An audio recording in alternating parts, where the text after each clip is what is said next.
जय श्री भोलेनाथ। मैं शिप्रा मुकुल कुमार। आज हम इस वीडियो में श्रावण मास में होने वाले कावड़ यात्रा के बारे में विस्तार से बात करेंगे और जानेंगे कि यह यात्रा भारत में कहां-कहां होती है और इसका धार्मिक और आध्यात्मिक महत्व क्या है। कावड़ यात्रा एक आध्यात्मिक यात्रा है जो भक्तों को भगवान शिव के प्रति अपनी भक्ति प्रकट करने का अवसर देती है। यह यात्रा न केवल धार्मिक महत्व रखती है बल्कि यह समाज में एकता, अनुशासन और सेवा भावना को भी प्रोत्साहित करती है। हर वर्ष सावन मास में लाखों शिव भक्त कावड़ यात्रा के माध्यम से अपनी भक्ति का प्रदर्शन करते हैं।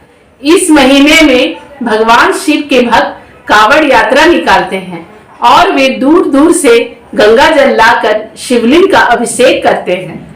भक्त गंगा, नर्मदा, क्षिप्रा आदि नदियों से जल भरकर उसे एक लंबी पैदल यात्रा कर शिव मंदिर में स्थित शिवलिंग पर चढ़ाते हैं। पुराणों के अनुसार श्रावण मास में हुए समुद्र मंथन के दौरान 14 प्रकार के माणिक्य निकले, जिन्हें देवताओं और राक्षसों में वितरित कर दिया गया। मंथन से निकले विष को भगवान शिव ने ग्रहण किया। उनकी तपन को शांत करने के लिए देवताओं ने गंगा जल से उनका अभिषेक किया। इस परंपरा को याद करते हुए भक्त गंगा जल लाकर शिवलिंग पर चढ़ाते हैं। पहले यह पवित्र यात्रा सिर्फ साधु संतों द्वारा की जाती थी, जिसमें बाद में बुजुर्ग लोग भी शामिल हो गए और हर साल तीर्थ यात्रा करने लगे।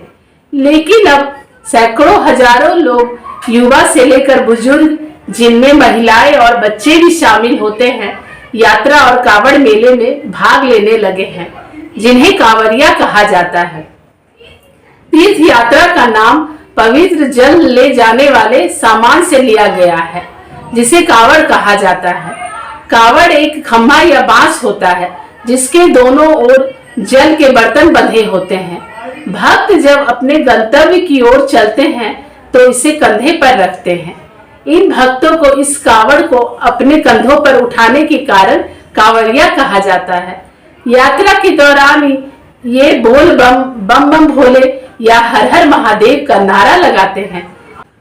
कावड़ यात्रा की शुरुआत को लेकर कई धार्मिक मान्यताएं और कहानियां जुड़ी हैं।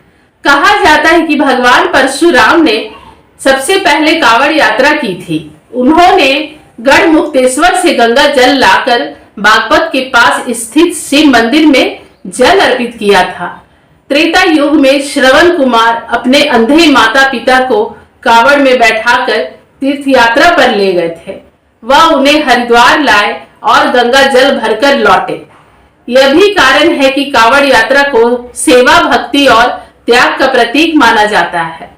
एक कथा के अनुसार लंकेश्वर रावण ने हिमालय से गंगा जल लाकर भगवान शिव का अभिषेक किया था। जब भगवान शिव ने समुद्र मंथन से निकले विष को पीकर अपना कंठ नीला किया था, तब गंगा जल से अभिषेक करके उन्हें ठंडक दी गई थी। अब जानते हैं कि भारत में किन किन जगहों पर कावड़ यात्रा होती है और इनका यात्रा मार्ग क्या है। कावड़ यात्रा के प्रमुख मार्ग: सुल्तानगंज से बैद्यनाथ धाम, हरिद्वार से यात्री के घर के पास के शिव मंदिर, हरिद्वार से नीलकंठ महादेव, गौमुख से नीलकंठ महादेव, गौमुख से काशी विश्वनाथ, वाराणसी से विंध्याचल प्रयागराज। कावड़ यात्रा एक वार्षिक तीर्थ यात्रा है। यह यात्रा उत्तर भारत के राज्य जैसे उत्तर प्रदेश, हरियाणा, दिल्ली, राजस्थान, उत्तराखंड और बिहार में विशेष रूप से प्रसिद्ध है। हरिद्वार की कावड़ तीर्थ यात्रा भारत की सबसे बड़ी वार्षिक धार्मिक सभा बन गई है।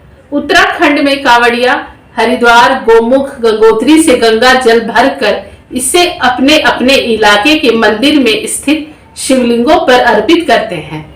झारखंड के देवघर में श्रावणी मेला एक प्रमुख त्योहार है, जहां हजारों भगवाधारी तीर्थयात्री सुल्तानगंज में गंगा से पवित्र जल लेकर 105 किलोमीटर की पैदल दूरी तय करते हैं और इसे भगवान बैद्यनाथ शिव को अर्पित करते हैं। प्रयागराज और वाराणसी जैसी जगहों पर भी छोटी तीर्थ यात्राएं की जाती हैं।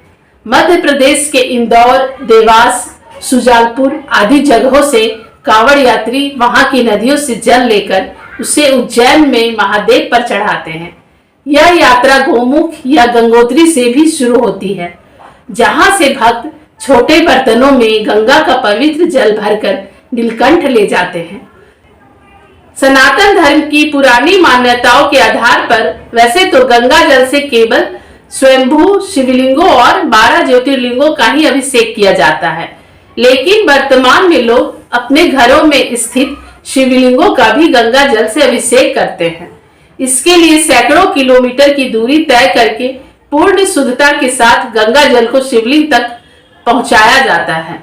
सोनपुर के पहलेजा घाट से मुजफ्फरपुर के बाबा गरीबनाथ, दूधनाथ, मुक्तिनाथ, खगेश्वर मंदिर, भैरव स्थान मंदिरों पर भक्त गंगा जल चढ़ाते हैं। कांवड़ यात्रा के प्रकार। दौड़ कांवड़, बिना रुके लगातार यात्रा करने वाले भक्त। सामान्य या बैठी कांवड़, यह सामान्य कांवड़ यात्रा होती है जिसमें लोग आराम से रुककर चलते हैं।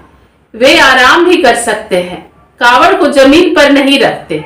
डाक कांवड़ यात्रा। डाक कांवड़ यात्रा में भक्त बिना रुके चलते रहते हैं, जब तक जलाभिषेक नहीं होता तब तक चलते ही रहते हैं। खड़ी कांवड़, इस यात्रा में भक्त खड़ी कांवड़ लेकर चलते हैं। आपको बता दें कि इस यात्रा में कांवड़िए के साथ एक सहयोगी भी होता है जो उनके साथ चलता है। दांडी कांवड़, इस यात्रा में भक्त दंड बैठक करते हुए अपनी यात्रा को पूरी करते हैं।